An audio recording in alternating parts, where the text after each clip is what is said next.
Hey everybody, we're back again, and this time we're going to be making an Ironman Barbie doll size backpack.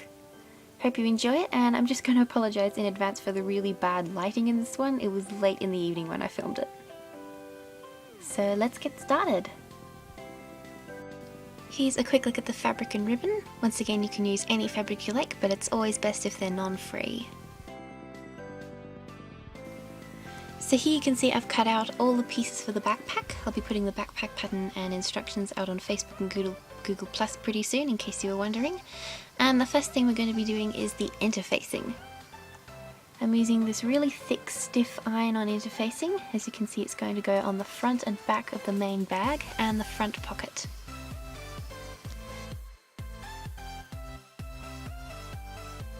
So first I'll iron out all the pieces to make them nice and smooth. And then the interfacing, shiny side down. The iron needs to be pretty hot to get it to stick, but depending on what fabric you're using, it'll be colder or hotter, etc. You'll know if it's too hot, believe me.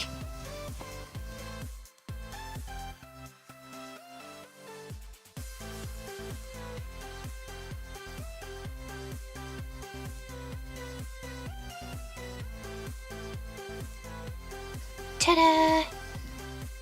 And now do the same for the front piece.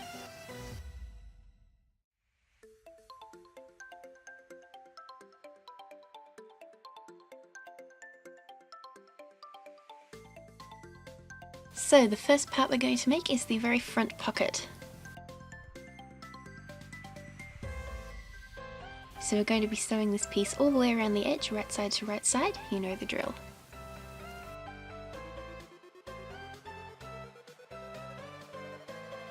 Just make sure your stitches are as close to the interfacing as you can get them, and if the interfacing begins to lift at the corners a little, just tack it down with a bit of fabric or craft glue. To get it to go around the curved piece, you'll have to make little tucks all around as you're sewing. And once that's done, I just use some craft glue to stick the seam down onto the interfacing.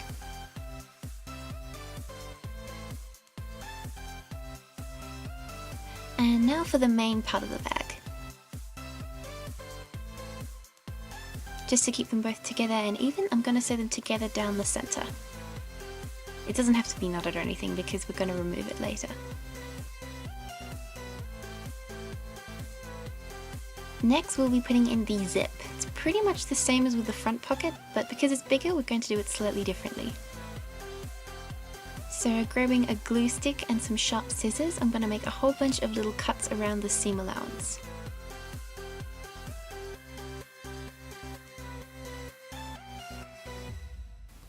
Then getting a glue stick, I like glue sticks for this because it's nice and sticky and it doesn't soak into the fabric right away.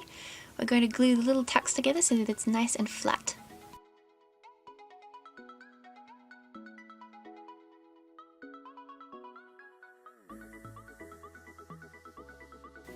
And I'm also going to make two little cuts right below the interfacing. And then it's pretty simple. Pin both ends together in place and arrange it how you want it.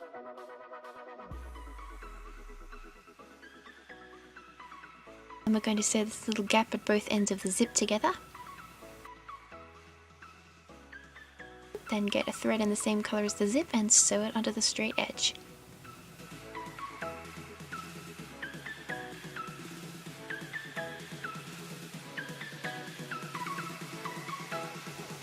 Ta-da!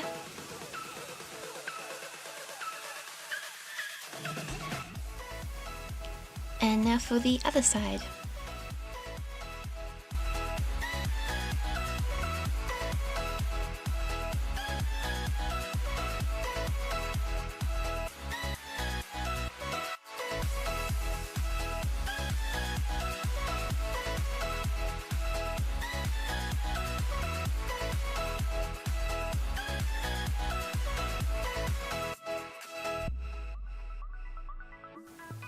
For the bottom of the backpack, I found this really fun bright green ribbon which I thought would be fun to use.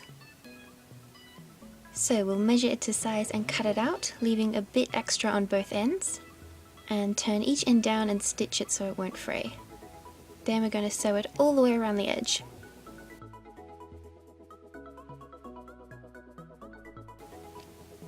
And here's where we're going to cut open the base. I chose to leave it in, but you can by all means cut it off if you want to.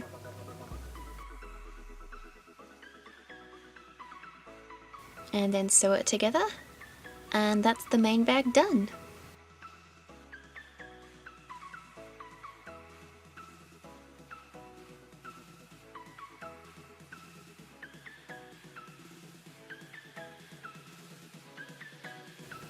So now we can attach the front pocket.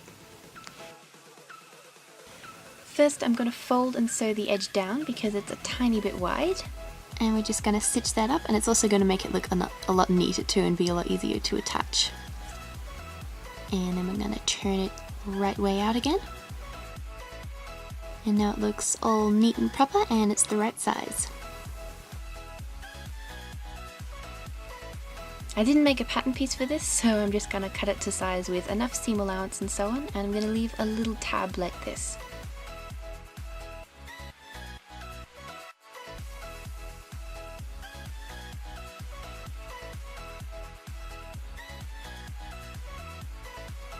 I actually filmed this tutorial nearly 4 months ago before any hints of who was in Civil War came out. And rewatching all the footage again, I just realised I used Spider-Man fabric. Ironic.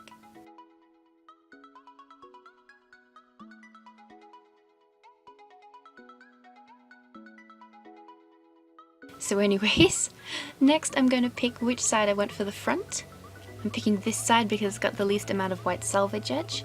And I'm going to sew it on by the little tab right side to right side.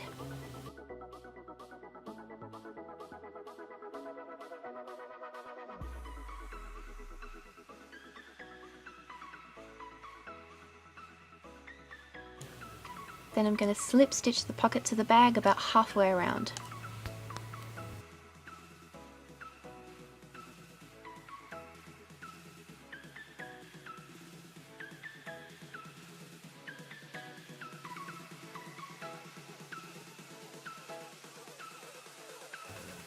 Because the sides of the front pocket are soft, it has a tendency to flatten easily. So I'm going to tear up some bits of paper and stuff it in there to keep its shape, but if you want you can also leave it like this and sew up both sides, leaving the top open if you want a usable pocket.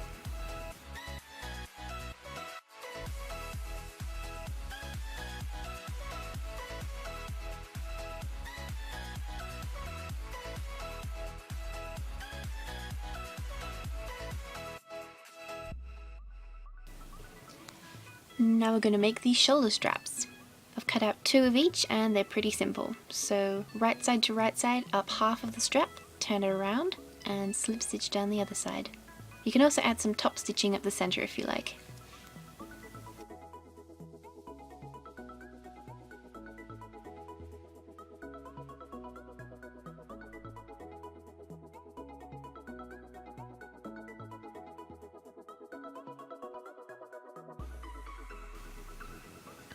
Next I'm going to make some fake adjustable straps to attach the shoulder straps to the backpack. And I'm using some ridged ribbon that I got from some packaging, which looks almost like a mini version of the real thing, which is cool. Cut them to the size you want and paint the edges with PVA glue to stop fraying.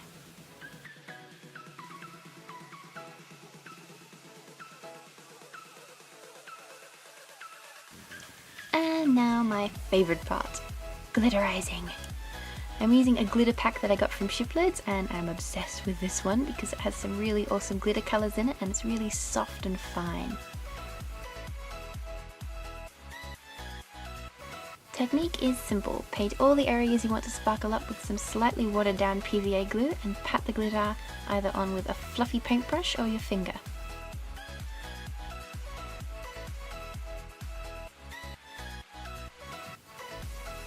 I was originally going to paint the entire backpack using match glitter for all the different colours, and I had some new gold glitter that I thought would look awesome on Tony's helmet, but once I'd done the blue areas I thought it looked just fine with just some accents.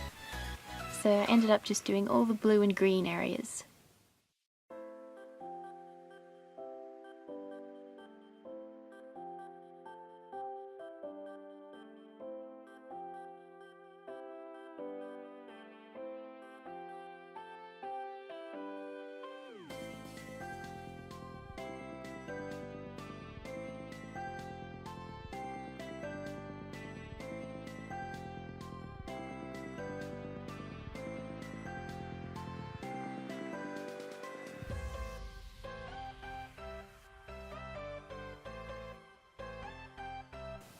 And to finish, I'm just painting over the glitter with some more PVA glue to seal it all in, or you can use clear nail polish. And that's basically it, you're done! Unfortunately, I lost the piece of footage where I put the shoulder straps together, but you can basically see what I did here. This took a while, but it was really fun to make, and if any of you guys want to have a crack at it, the pattern will be up on Facebook and Google Plus soon after this video comes out. And if you make one, I'd love to see it. So that's it guys, hope you enjoyed it, and I'll be back with more videos very soon.